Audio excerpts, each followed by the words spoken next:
창세기 44장 20절 말씀을 봐요. 창세기 44장 20절 말씀 뭐라고 되냐면, 우리가 내 주께 아뢰되 우리에게 아버지가 있으니 노인이요 또 그가 노년에 얻은 아들 청년이 있으니 그의 형은 죽고 그의 어머니가 남긴 것은 그뿐이므로 그의 아버지가 그를 사랑하나이다. 이렇게 이야기를 했습니다.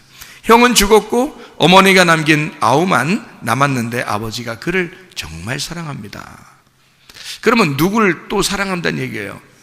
그 동생을, 베냐민을 사랑한다는 얘기는 요셉도 사랑한다는 얘기예요. 왜냐하면 요셉과 베냐민은 하나이기 때문에요. 한 배에서 나왔잖아요. 한 배에서 나온 그거를 형제라 그러거든요. 여러분, 우리가 그리스도의 형제죠. 우리가 그리스도의 친구이면서, 그죠? 우리가 그리스도의 친구라고 하는 건 친하다는 얘기를 하려고 하는 거고, 형제라고, 우리가 그리스도의 형제라고 하는 것은 한 배에서 태어났다는 것을 말하는 것입니다. 한 말씀으로 태어났다. 그래서 형제라 그러는 거거든요. 요셉과 베냐민이 한 배에서 태어난 거예요. 그죠? 어머니는 죽었고, 그리고 베냐민이 나오면서 어머니는 죽었어요. 그래서 이 베냐민을 베논이라고 했는데, 슬픔의 아들이라고 했는데, 고통의 아들이라고 했는데, 이 베논이를 베냐민으로 이름을 불렀단 말이에요. 야곱이 오른손의 아들이다, 부활의 아들이다, 이렇게 불렀어요. 그래서 실제로 베냐민은 이제 어떤 인생을 살아가야 되냐면 슬픔의 사람으로 사는 것이 아니라, 왜냐하면 슬픔은 그가 태어날 때 엄마를 죽였기 때문에 그 슬픔의 아들로 태어났죠. 그런데 그 이름은 뭘로 살아가야 돼요? 오른손의 아들로 살아가야 돼. 다시 말하면 부활의 아들로 살아가야 된다는 거죠. 그러니까 베냐민은 더 이상 죽을 수 있어요, 없어요? 죽을 수 없어요. 베냐민을 대신에 엄마가 죽었고, 그렇죠? 베냐민을 대신에 요셉이 죽었단 말이에요. 그러니까 베냐민은 살고 요셉은 죽었단 말이죠. 여기서 야곱은 그렇게 알고 있었고 형제들도 그렇게 알고 있었어요. 모두 다. 그러니까 아마 요셉은 죽었을 거야, 이렇게 생각하고 있었단 말이죠. 그러니까 베냐민은 더 이상 죽어서는 안 되는 아들이었다는 거. 베냐민은 더 이상 죽어서는 안 되는 동생이었다고요. 그러니까 한 배에서 태어난 요셉과 베냐민 중에서 형은 죽었어요. 그러니까 동생은 부활해야 되는 거죠. 그러니까 베냐민은 절대 죽어서는 안 된다는 거죠. 무슨 얘기인지 아시겠죠? 그래서 여기에 아버지가 그를 사랑하나이다. 그러면 요셉은 죽었고 베냐민은 살아있어서 이걸 사랑한다는 얘기니까 요셉도 사랑한다는 얘기예요, 이 말이. 그죠? 왜냐하면 요셉과 베냐민은 한 배에서 태어난 형제니까, 같은 말씀이니까. 그렇죠? 이게 말씀, 같은 말씀, 두 형제인데 하나의 형제예요. 그러니까 이게 한 사람을 얘기하는 거란 말이에요. 요셉과 베냐민, 이렇게 한 사람을 얘기하는 거다. 자, 여기서 뭐 때문에 요셉이 자기 마음을 열었다고요? 창세기 44장에 누구 말 때문에 요셉이 마음을 열었어요? 유다의 말 때문에요. 유다의 고백 때문에 그렇습니다. 창세기 44장을 쭉 읽어보면요, 유다가 베냐민을 위하여 유다가 고백을 하는데, 요셉한테 유다가 뭐라고 얘기하냐면, 베냐민은 아버지하고 연결된 생명입니다, 이렇게 말해요. 그러면 요셉이라는 사람은 그 얘기를 들을 때 어떻겠어요? 그래도 베냐민 일단 데려와봐, 내가 너희들을 시험해야 되니까. 자, 거기서 그런 얘기를 할 이제 시간은 아니죠. 왜냐하면 이미 다른 과정이 쭉 다 지났어요. 그리고 베냐민까지 왔어요. 베냐민까지 왔다면 요셉은 무슨 마음을 갖냐면 베냐민을 통해서 이제 형들한테 자기를 나타내고 싶은 거예요. 베냐민을 통해서 나타내고 싶은데, 그래서 이제 이 베냐민에 대해서 나타내고 싶어서 그렇게 지금 이제 시간을 보는 거예요. 그 이제 틈을 보는 건데, 그 사이 이제 유다가 이런 얘기를 하는 거죠. 그러니까 요셉은 한번 얘기를 해본 거예요. 베냐민을 여기다 두고 너희들만 가라, 이렇게 얘기하니까 이게 있을 수 있는 얘기냐고요. 있을 수 없는 얘기죠. 그러니까 유다가 그러죠. 이런 얘기를 합니다. 그의 형은 죽었고 이 베냐민 동생 하나 남았는데 아버지가 이 동생을 너무 사랑합니다. 이 동생 그대로 두고 갈 수는 없습니다. 그러면 아버지가 죽을지도 모릅니다. 그러니 나를 잡아주시고, 참 유다가 대단하죠. 나를 여기에 잡아두시고 베냐민 동생을 보내주십시오. 그 유다가 참 이게 참 유다. 예수님이 누구 자손으로 왔다고요? 유다 자손으로 왔다. 마음 자세가 틀려. 여러분, 형들이 다 죽이자고, 요셉 그때 죽이자고 그럴 때도요, 누가 애굽에 팔자고 그랬나요? 유다가 그랬어요. 유다가 파는 거예요. 유다가. 요셉을 유다가 애굽에 팔았어요. 요셉을요. 희한하지 않습니까? 그 유다가 요셉을 애굽에 안 팔았으면 이렇게 먹을 게 없을 때 살아날 수 있을까요? 아니죠.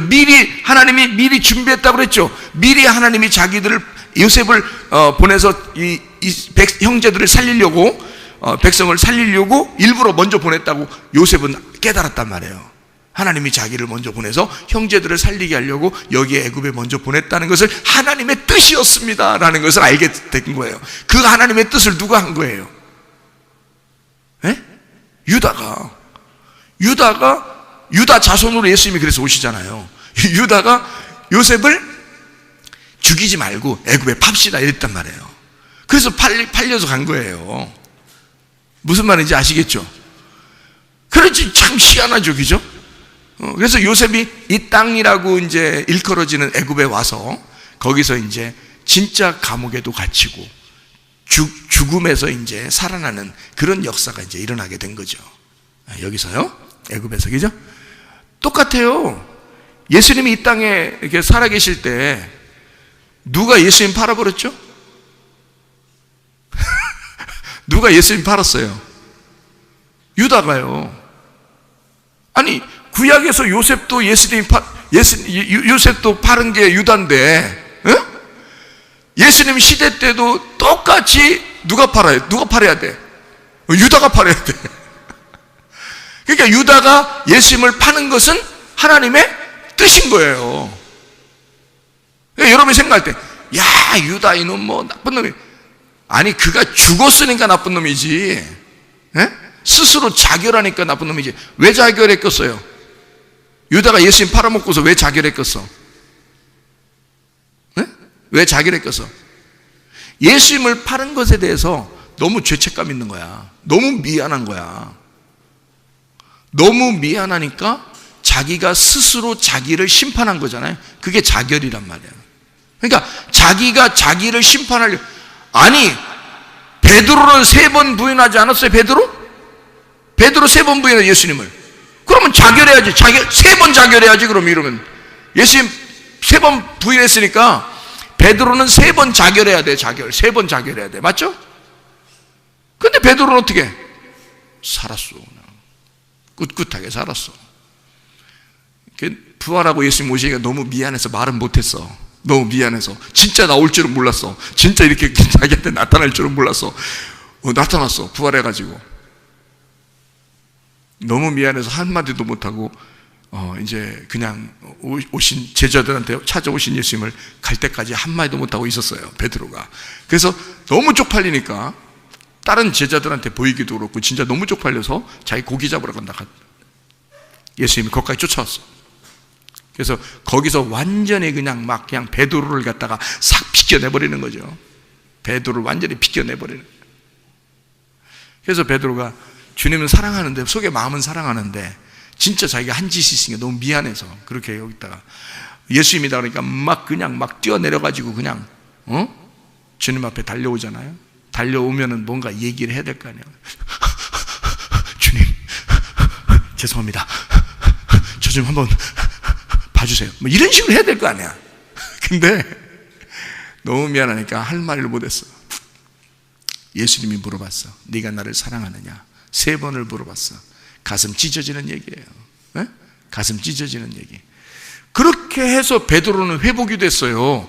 그래서 사명감을 다시 갖게 되고 예수님이 뭐라고 부탁하냐면 나의 양을 쳐라, 나의 양을 돌보고 먹여라 이러잖아요. 그러니까 베드로는 자기 양들은 아닌데 예수님의 양들을 먹이는 사명을 갖게 된 사명자가 된 거예요.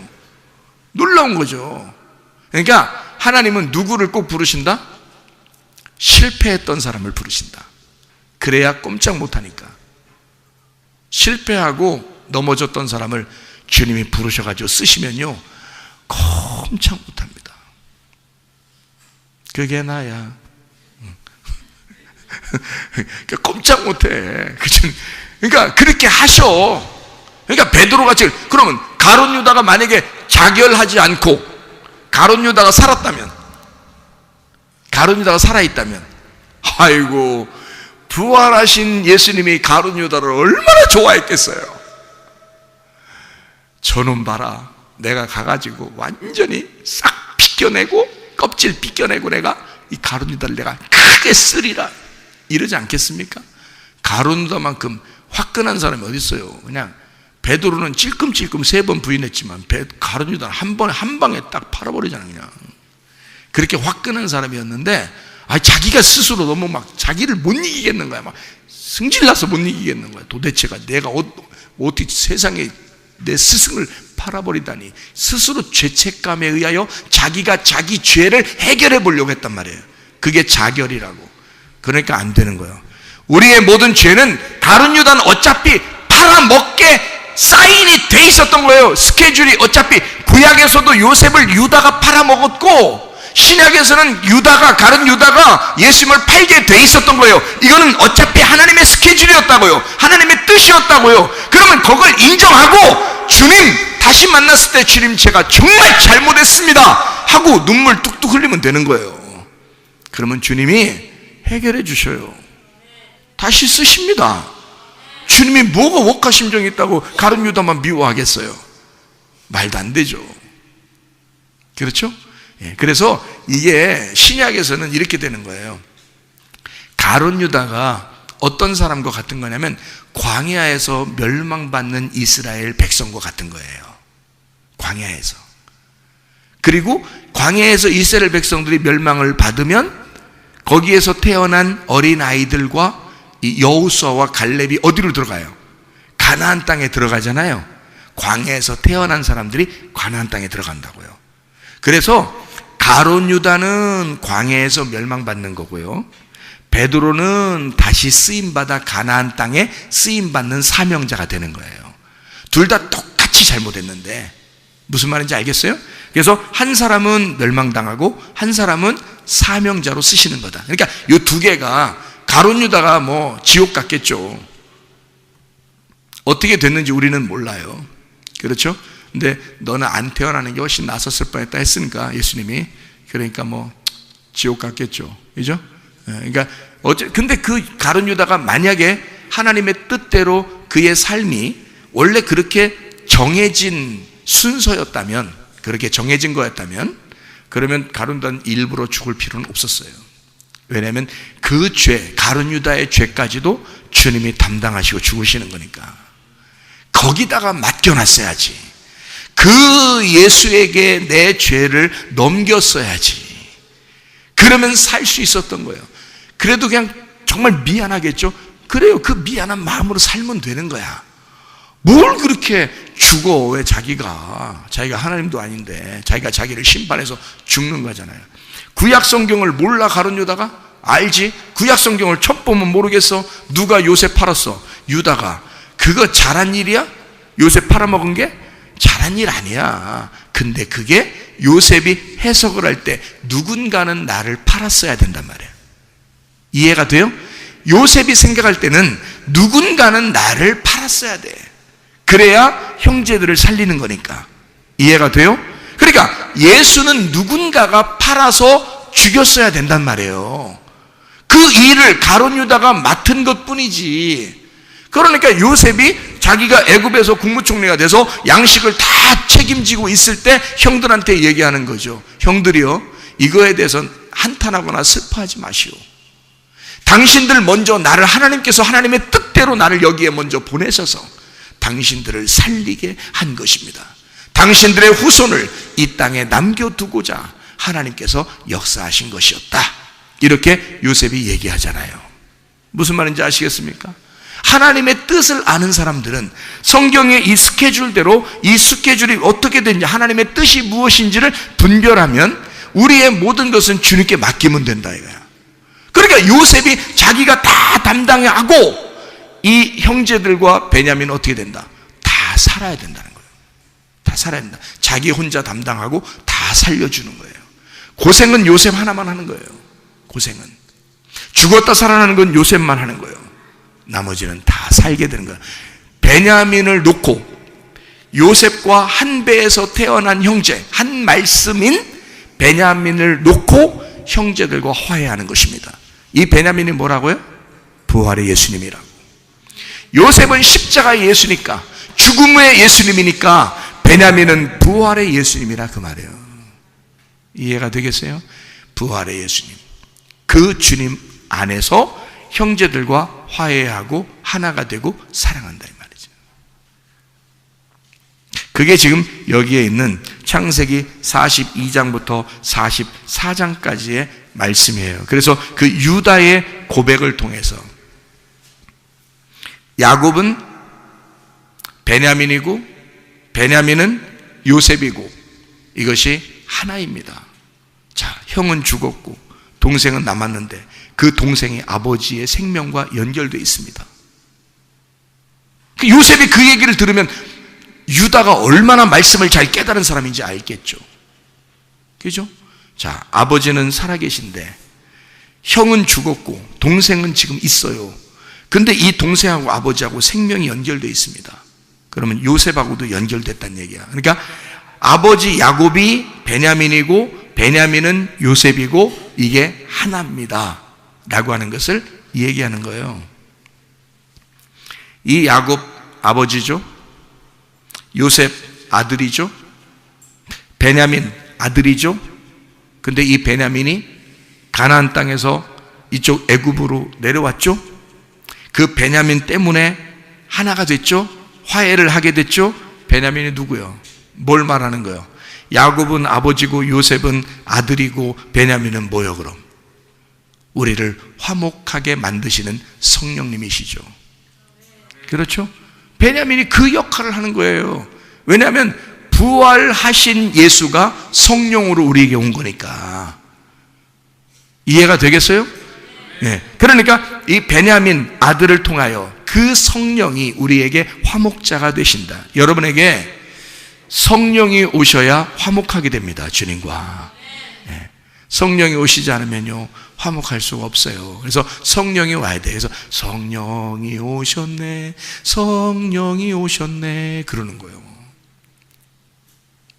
내 주에 보내신 성령이 오셨네.